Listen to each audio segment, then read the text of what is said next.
So this is what, when, and how managing information in a positive and productive way. I am Veronica Besterianu. I am the lead producer at Systemera in Seattle, and we make a space sandbox exploration game called Astroneer. I started my career almost 12 years ago now as a production intern at, as I learned today, the home of the production discipline, Electronic Arts. And from there, I went on to 343 Industries, and then PopCap Games, and now I'm at Systemera. And I've been working on games and projects whose team sizes ranged from like single digits to many, many hundreds. Okay. And one of the first things I learned on the job is, wow, producers are exposed to a lot of information, like a lot. Because the producer lives at the heart of a team, from the earliest points in your career, you're going to be exposed to all sorts of information. And that makes sense. Your role as a facilitator requires you to have pretty broad familiarity with not only what's going on in your immediate feature or team, but also your studio, your partners, your community, your business needs, and this sort of ever-widening circle of everything that touches the game and your end product. So from managing day-to-day tasks to developing multi-year roadmaps, production is often called upon to provide context and input and guidance and help make the best decisions with the information you have across a pretty wide variety of topics, which means all this information that you're getting from all of these sources will need to get passed around constantly to the right people at the right time in the right situations. So this can be a pretty daunting prospect because you're working with different people and team members whose interest in things ranges from wanting to know like every single detail to feeling pretty easily overwhelmed and anxious when they're presented with too much information at a time. So my goal today is to share approaches and strategies with you that you can use to manage the flow of information in a way that helps you increase overall visibility for your team while trying to mitigate distraction and churn.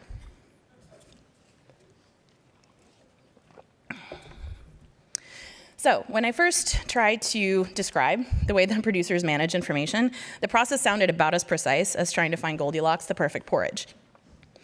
Because you're looking to share not so much detail that you're going to overwhelm, but not so little that people aren't able to make decisions, not so often that they start tuning you out, but not so rarely that people aren't prepared and can't do their job. All the while, you're trying to not be patronizing or downright dishonest, but you're trying to keep sensitive information safe. And that's a lot to balance at any given moment. But when information is flowing well, what you get is this beautiful, well-oiled machine, this informed team where decisions can be made quickly and efficiently, leading to greater productivity and a healthy basis of communication and trust, this thing that we're always after as producers. With this huge side benefit of a producer, that's you all, who's focused on solving the most pressing concerns and not fluttering around from place to place trying to keep everybody on the same page. So how do we get there? Well, as you're staring down this vortex, you can begin evaluating every new piece of information that comes your way, both from internal and external sources, in terms of the simplest questions. What, when, and how? What do I share? When do I share it? And how do I share it? And that's it. That's all you need to know, right? We're done? Thank you. Have a nice afternoon. Of course I kid. Asking those simple questions is just half the battle, and getting comfortable with this sort of softer skills side of production can be a real challenge for some. So the strategies I'll be covering today will help you get started with managing information on your team, along with some examples to put them into context of what you'll probably be facing day to day. So first up is ensuring what you're sharing with people actually allows them to be as prepared as possible. So of the list of strategies, I think this one is the easiest to apply early and get comfortable with, because to determine the kinds of things that fall into this category, all you have to ask yourself is, what would the producer say? What are the things that the team is looking to you to provide because they recognize you as the owner and holder of that information? Now, this list may look really obvious at a glance, but remember, in a lot of game studios, even if it's not explicitly you, it's probably the production organization that's providing this data. And you're likely learning these things far in advance by being in sort of high-level and cross-team meetings, and there will inevitably be times where you are the only person on your team that is getting this information, and you're getting it first. So, barring any contractual sensitivity, these are exactly the kinds of things that you should be sharing as soon as possible and as often as possible. Because this is exactly the kind of stuff that helps teams do better work from the start.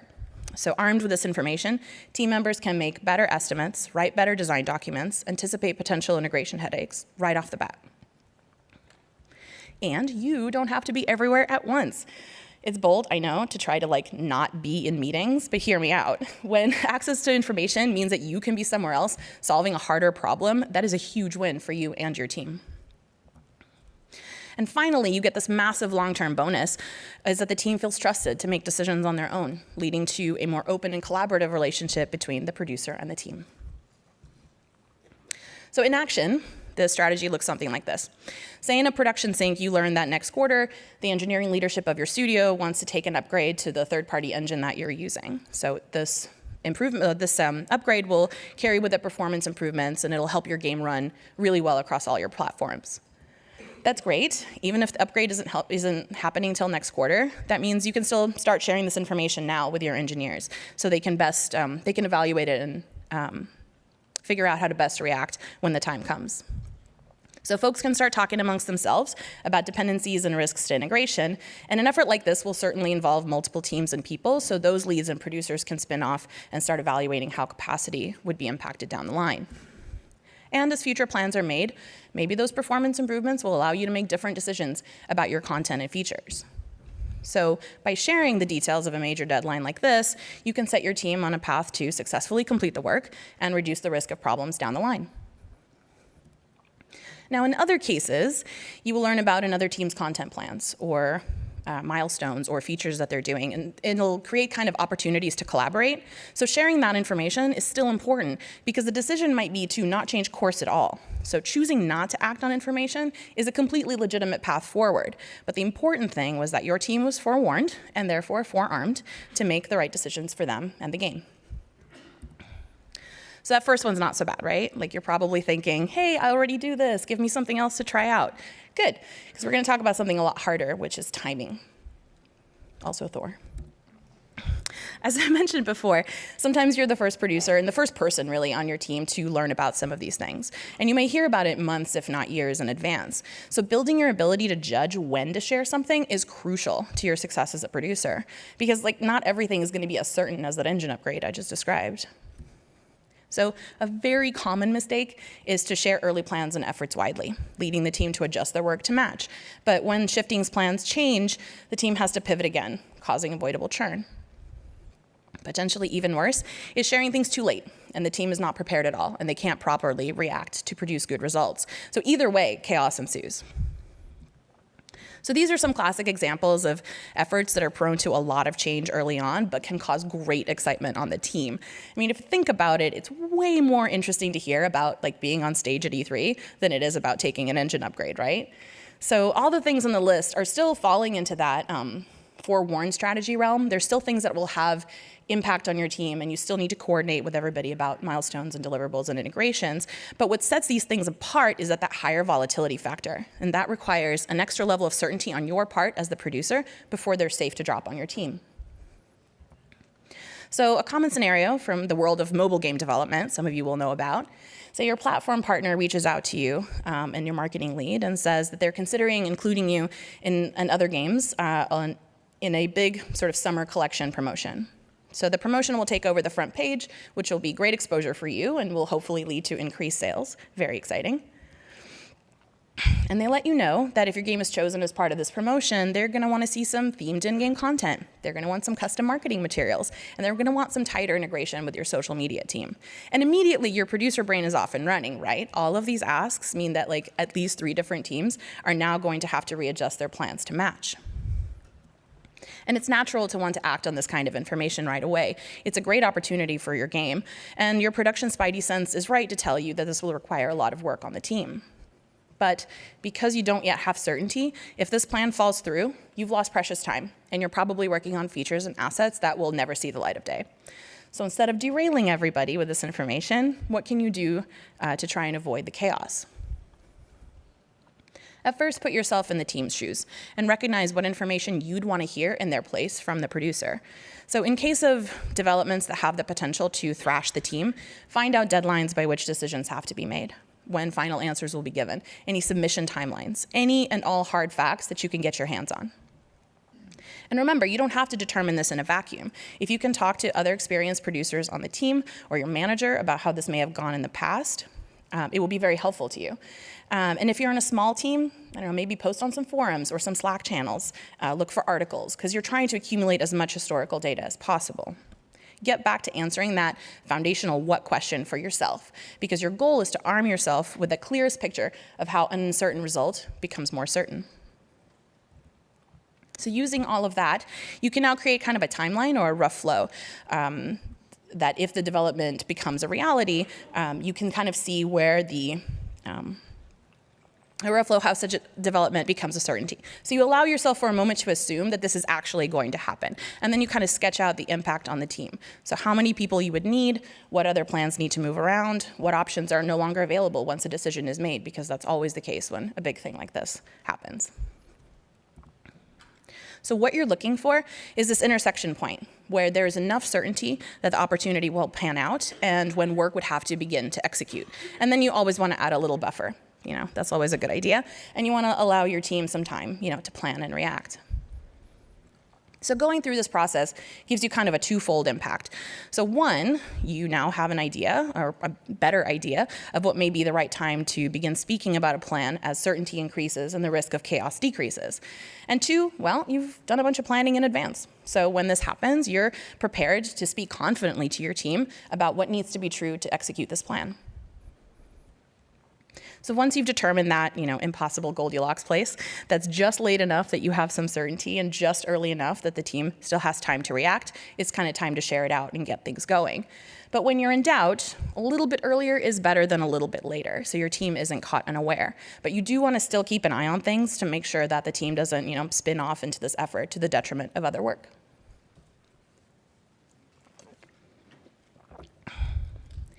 So there's another aspect of timing of communication that I want to talk about. And it looks at kind of the same issue, but from a different angle. So choosing when to share information with your team isn't only about when the information is ready to be acted on. It's also about considering when your team and the people on your team are actually in a place to receive that information and act on it. Remember, you are trying to mitigate churn and to keep a healthy and productive team. So taking regular stock of your team's focus and attitude will help you judge the best time to introduce new information. So let's quickly look at two scenarios that I think will help illustrate the point. So on Monday morning, you come in and your manager lets you know that this art headcount that you've been asking for has been approved early, and they want you to get together with the art lead and determine when the best time is for an artist to come on the team. Now you know that your art lead has a whole backlog of asset reviews to go through and has asked for some focus time. They really just want to focus for a few days on this work.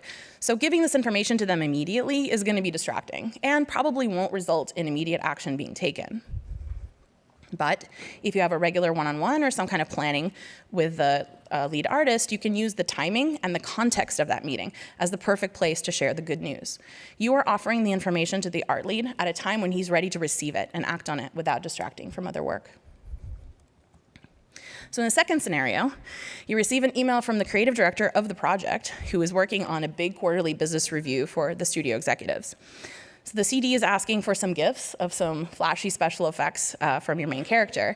And they've been using screenshots but want to spice it up because new effects have been in the build and they really want to showcase it. Your team is working pretty hard. They have a milestone to finish. And the folks that would be making these GIFs are already full up on probably on ship-critical work. So you can see that it's not the right time to present them with such a request. Because you know that because it's coming from the creative director, the team is probably going to feel obligated to act on this request.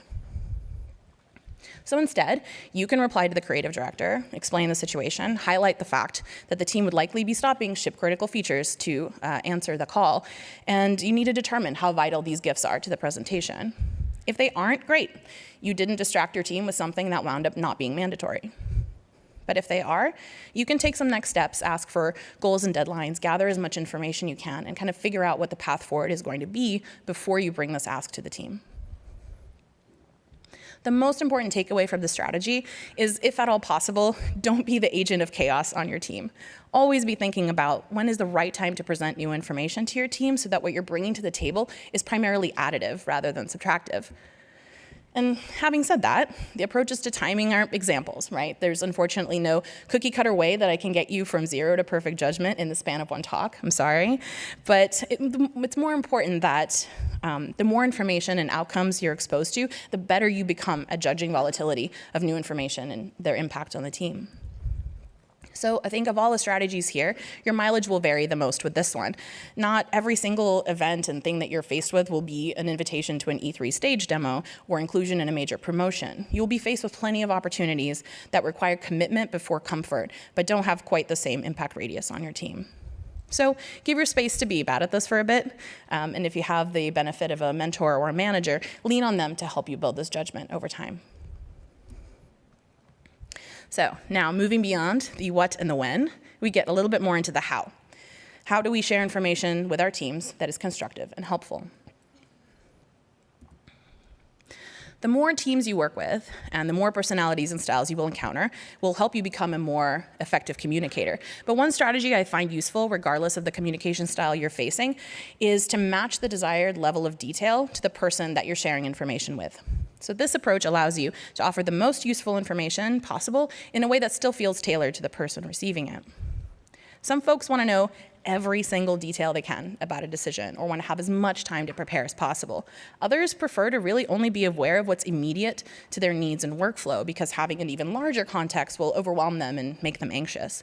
So you need to find that balance with what the person wants to know and what they need to know to do their best work. This is really relevant to small teams and indie teams because the information can range from the highest level of how the business is structured to like the smallest implementation detail, right?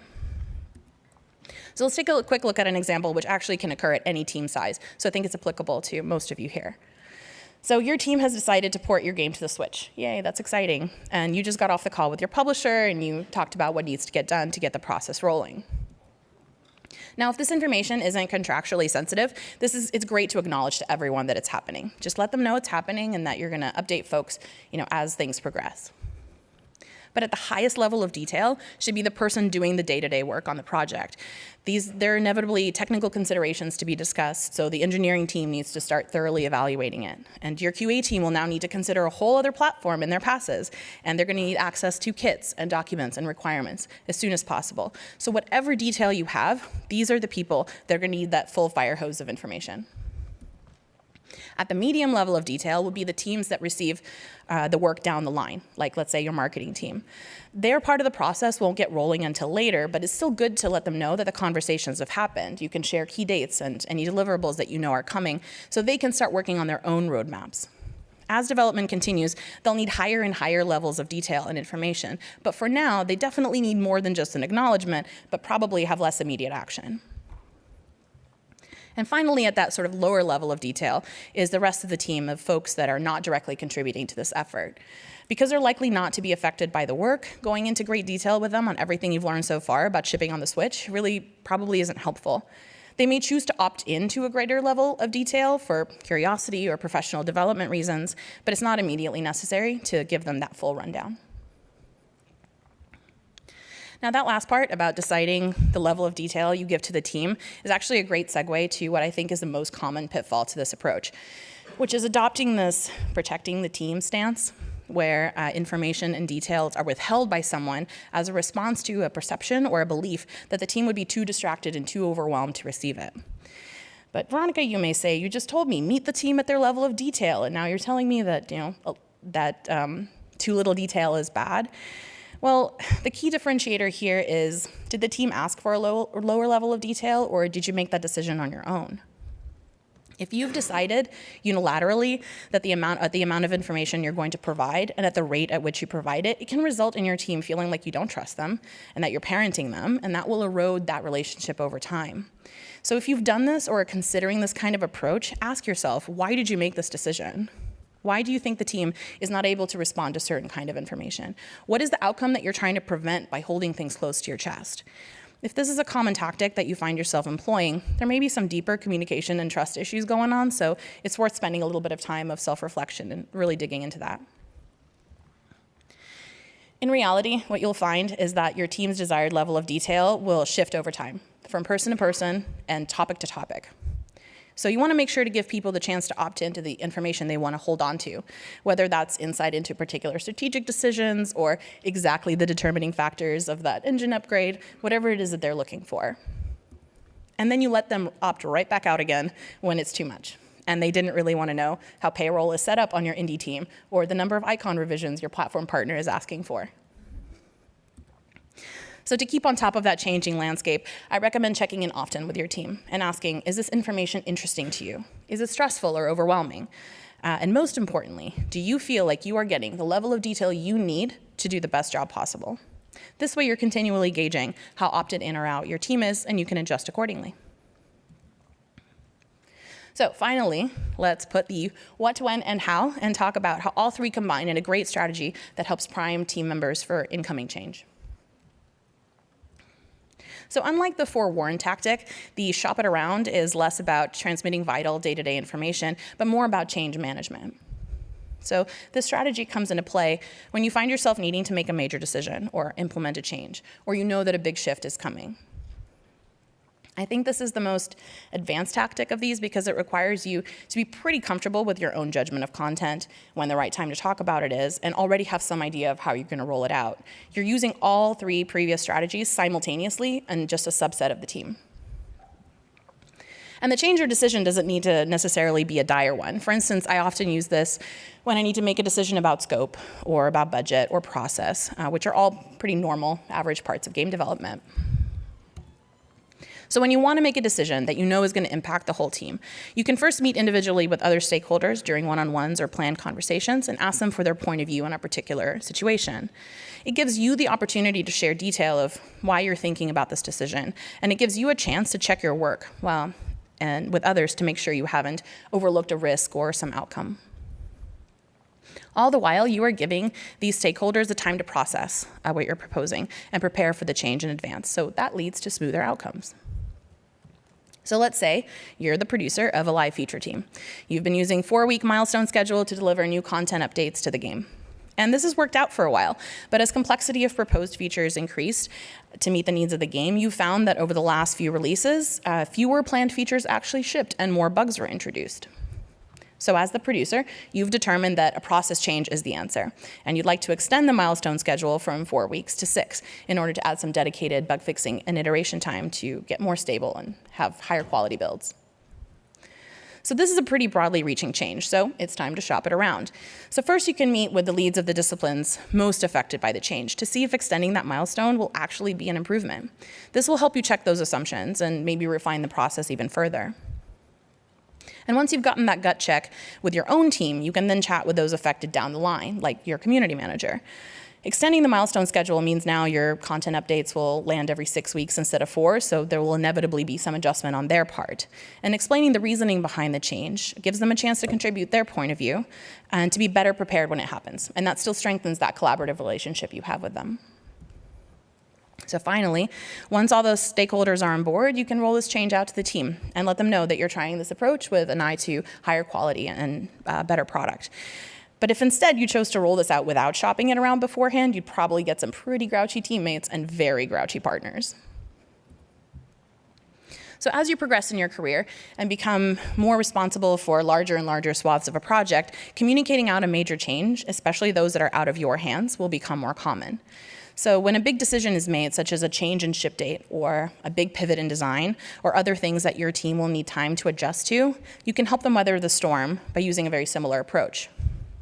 Except instead of vetting a decision, what you're actually trying to do is to create other strong support pillars on your team that can help you share the load of change management when a decision is made public. So in this case, you're working through the strategies almost in a reverse order by first offering as much detail as you can about the decision to the other key leaders on your team. So by shopping it around with them in advance, you're giving them adequate time to actually process the information, understand the outcomes for themselves and for their teams. And in the end, they're armed with as much information as possible, and therefore can help disseminate it to the rest of the team, answer questions that come up, and make sure the whole organization stays strong. The goal here is that when massive change happens, it's as least surprising as possible. So having said all that, sometimes you'll find things can't be shopped around in advance. In the very tragic cases of project cancellations or reductions in force, you may not actually have time to prepare or warn anyone. But by practicing all of these strategies on far lower stake situations, you will become more comfortable in these scenarios, and it will help you and your team weather the storms in the smoothest possible way. So to wrap up, these are the strategies we went over today. And maybe you're thinking, hey, I already do one or two of these things, and that's good. That means you are starting to understand that facilitation is a big piece of what you do and are already exploring the best ways to be successful at it. So building your skill at managing information on your team is crucial to your success as a producer, and I hope you're already considering ways that you can combine and modify these for your own needs so you can better manage these constant waves of information that are coming at you. And remember, with each new thing that comes your way, keep asking yourself, what do I share? When's the right time to share it? And how do I share it? As much as possible. And whenever you can, ask for feedback from your peers, because the best thing you can do is to keep what works and toss what doesn't. Learn from the missteps. And as you progress in your career as a producer, keep practicing the skills in the sort of increasingly complex situations that will come your way. And one day you will find that, hey, maybe you've actually gotten quite cozy in the vortex of information. Thanks, everyone.